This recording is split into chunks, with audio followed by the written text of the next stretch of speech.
What is Wrong with the World by G.K. Chesterton, Part 3, Chapter 10, The Higher Anarchy. But there is a further fact, forgotten also because we moderns forget that there is a female point of view. The woman's wisdom stands partly not only for the wholesome hesitation about punishment, but even for a wholesome hesitation about absolute rules. There was something feminine and perversely true in that phrase of Wilde's, that people should not be treated as the rule, but all of them as exceptions. Made by a man, the remark was a little effeminate, for Wilde did lack the masculine power of dogma and of democratic cooperation. But if a woman had said it, it would have been simply true. A woman does not treat each person as a peculiar person. In other words, she stands for anarchy, a very ancient and arguable philosophy, not anarchy in the sense of having no customs in one's life, which is inconceivable, but anarchy in the sense of having no rules for one's mind. To her, almost certainly, are due all those working traditions that cannot be found in books, especially those of education. It was she who first gave a child a stuffed stocking for being good, or stood him in the corner for being naughty. This unclassified knowledge is sometimes called rule of thumb, and sometimes mother wit. The last phrase suggests the whole truth, for none ever called it father wit. Now, anarchy is only tact when it works badly. Tact is only anarchy when it works well. And we ought to realize that in one half of the world, the private house, it does work well.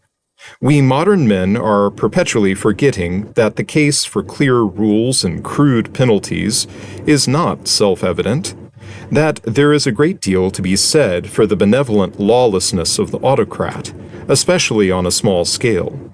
In short, that government is only one side of life.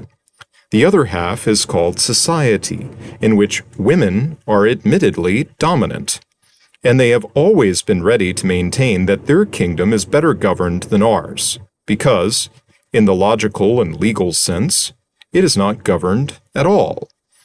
Whenever you have a real difficulty, they say, when a boy is bumptious, or an aunt is stingy, when a silly girl will marry somebody, or a wicked man won't marry anybody, all your lumbering Roman law and British Constitution come to a standstill.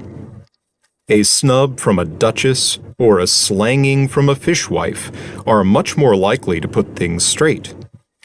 So at least rang the ancient female challenge down the ages until the recent female capitulation. So streamed the red standard of the higher anarchy until Miss Pankhurst hoisted the white flag. It must be remembered that the modern world has done deep treason to the eternal intellect by believing in the swing of the pendulum. A man must be dead before he swings. It has substituted an idea of fatalistic alternation for the medieval freedom of the soul seeking truth. All modern thinkers are reactionaries, for their thought is always a reaction from what went before. When you meet a modern man, he is always coming from a place, not going to it. Thus, mankind has in nearly all places and periods seen that there is a soul in a body as plainly as that there is a sun and moon. But because a narrow Protestant sect called materialists declared for a short time that there was no soul, another narrow Protestant sect called Christian Science is now maintaining that there is no body. Now, just in the same way, the unreasonable neglect of government by the Manchester School has produced not a reasonable regard for government, but an unreasonable neglect of everything else. So that, to hear people talk today, one would fancy that every important human function must be organized and avenged by law, that all education must be state education, and all employment state employment, that everybody and everything must be brought to the foot of the august and prehistoric gibbet. But a somewhat more liberal and sympathetic examination of mankind will convince us that the cross is even older than the gibbet, that voluntary suffering was before and independent of compulsory, and in short, that in most important matters, a man has always been free to ruin himself if he chose. The huge fundamental function upon which all anthropology turns, that of sex and childbirth, has never been inside the political state, but always outside of it. The state concerned itself with the trivial question of killing people, but wisely left alone the whole business of getting them born. A eugenist might indeed plausibly say that the government is an absent-minded and inconsistent person who occupies himself with providing for the old age of people who have never been infants. I will not deal here in any detail with the fact that some eugenists have in our time made the maniacal answer that the police ought to control marriage and birth as they control labor and death. Except for this inhuman handful, with whom, I regret to say, I shall have to deal with later, all the eugenists I know divide themselves into two sections.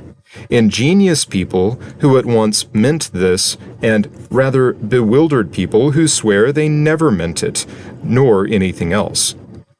But if it be conceded, by a breezier estimate of men, that they do mostly desire marriage to remain free from government, it does not follow that they desire it to remain free from everything. If man does not control the marriage market by law, is it controlled at all? Surely the answer is broadly that man does not control the marriage market by law, but the woman does control it by sympathy and prejudice.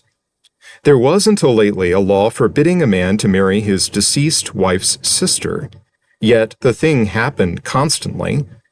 There was no law forbidding a man to marry his deceased wife's scullery maid, yet it did not happen nearly so often. It did not happen because the marriage market is managed in the spirit and by the authority of women, and women are generally conservative where classes are concerned. It is the same with that system of exclusiveness by which ladies have so often contrived, as by a process of elimination, to prevent marriages that they did not want, and even sometimes procure those they did. There is no need of the broad arrow and the fleur-de-lis, the turnkey's chains, or the hangman's halter. You need not strangle a man if you can silence him. The branded shoulder is less effective and final than the cold shoulder, and you need not trouble to lock a man in when you can lock him out. The same, of course, is true of the colossal architecture which we call infant education, an architecture reared wholly by women. Nothing can ever overcome that one enormous sex superiority, that even the male child is born closer to his mother than to his father. No one, staring at that frightful female privilege, can quite believe in the equality of the sexes. Here and there we read of a girl brought up like a tomboy, but every boy is brought up like a tame girl. The flesh and spirit of femininity surround him from the first, like the four walls of a house, and even the vaguest or most brutal man has been womanized by being born. Man that is born of a woman has short days and full of misery, but nobody can picture the obscenity and bestial tragedy that would belong to such a monster as a man that was born of a man.